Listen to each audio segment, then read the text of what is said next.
This is crazy, as multiple reports have come out stating that Chris Drury will not be afraid to move off of multiple big pieces of the Rangers lineup this offseason ahead of a crucial next season for the Rangers, as well as one of the Rangers' most notable forwards has decided to not re-sign with the club. Some big news, and we're going to break it down. But before we do, a quick reminder to hit that subscribe button. About 80% of you watching our videos are not actually subscribed to the channel. So if you want to do yourself a favor, the draft is this week. Free agency is next week. It's going to be a fun time for the Rangers and how they retool the team heading into, like I mentioned, a very crucial 2024-25 season, because the cup window is now. The Rangers want to win now. But without further ado, we'll get right into some of these reports. And the first one, of course, comes from Forever Blue Shirts, and there was a lot of insiders were in on this yesterday. And according to multiple reports, the New York Rangers and Alexis Lafrenière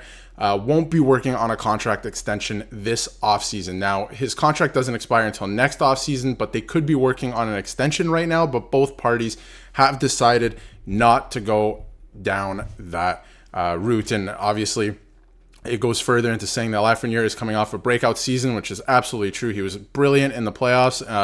That saw him set his career NHL high in points and goals for the Rangers. And again, it appears that the Rangers and Lafrenière are holding off on contract extension talks for the foreseeable future, at least, I guess, until next year, maybe mid-season. And this makes a lot of sense, I think, for both parties.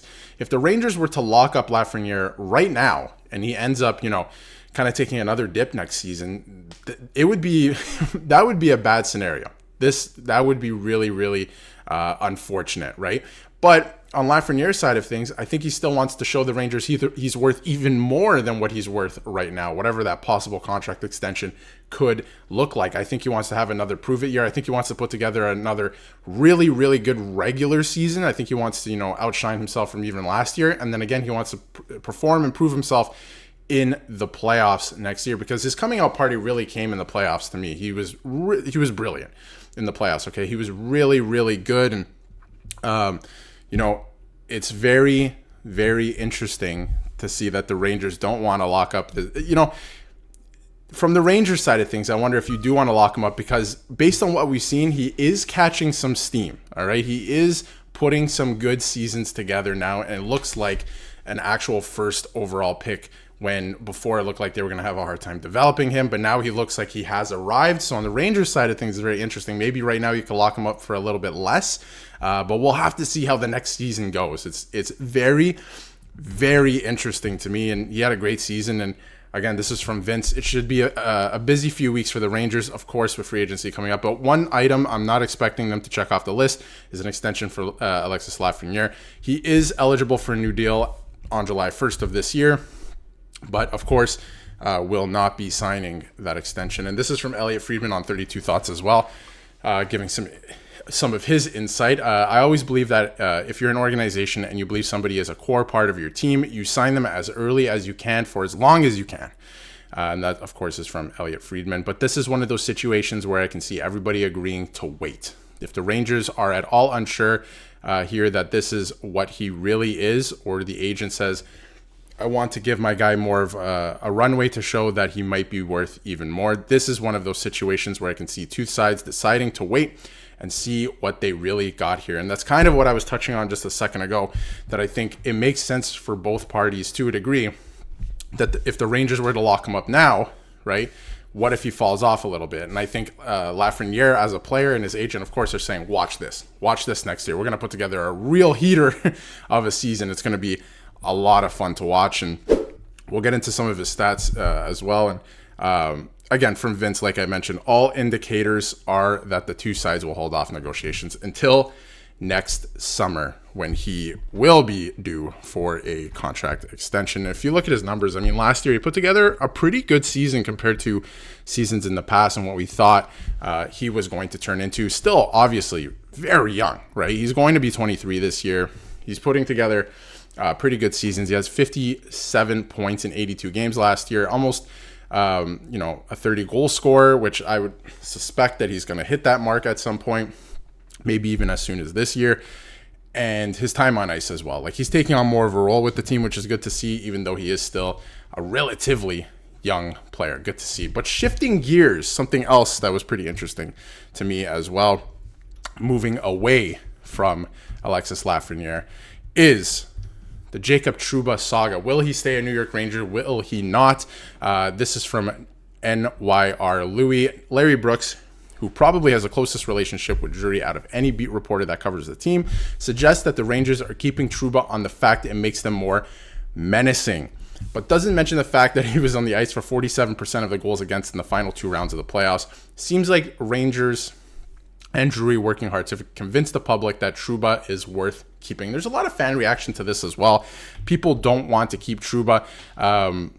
Larry Brooks, his sources are also divided on if the Rangers will look to move Jacob Trouba after he submits his 15-team no-trade list, which also puts a little bit of a wrench or a monkey wrench into this situation that he has a no-trade clause. It's going to be, make it a little bit more difficult to trade him. But again, like I mentioned, Chris Drury, this is great from Adam as well. Chris Drury is not stupid. He's not going to keep an $8 million third-pairing defenseman if he can find a way not to. And I think it's very interesting, the Jacob Trouba stuff. Should he be moved or shouldn't he be moved? A lot of Rangers fans say, and the fan base is divided, right, in a way. A lot of Rangers fans are saying, he's getting older, he's getting slower, he was missing assignments. He was also playing on a pretty significant injury in the playoffs, not actively, but it did, hinder his play. The broken ankle, of course, that he suffered before the playoffs started. So there is that side of things, but at the same time, he is the captain of your hockey team. He's very good in the community, right? He's everything you want a Rangers captain to be. He leads by example, right? Do you want to move off of this player? It would free up a lot of cap space, but who are you going to fill that hole with? You would have to find somebody immediately in a return in that trade that would fill that hole. And are you going to get that? I'm not sure. You might get a younger option, but are you going to fill that spot with somebody who can come in and make a significant difference immediately, right? You're going to have to find that. So obviously you would be shedding cap, and you can use that cap elsewhere in the lineup, whether it be in free agency or in a return with that trade. But that trade would have to go down this week for it to make any sense for them to make a splash in free agency. So very interesting stuff. We could take a look at Jacob Trouba's stats as well. Obviously, he's on the wrong side of 30 now, right? He's getting up there. He's not necessarily old, but obviously, like I mentioned, he's going to be 31. This guy, obviously, defensive defenseman. He plays in a lot of situations for the Rangers. He's been really, really good in that way. But again, a lot of Rangers fans seems like they're turning on the player just because of, what happened in the final 2 rounds or last round of the playoffs, which is unfortunate. I still think he has a lot to give. Right, and I think moving off of him does have it has its pros, 100%. It does, and you'd free up a lot of salary. But pretty interesting. I wonder what you get in return for Jacob Trouba, right? And there was a lot of talk about San Jose taking on that contract as well. There was some rumors out there, so I wonder what happens with that.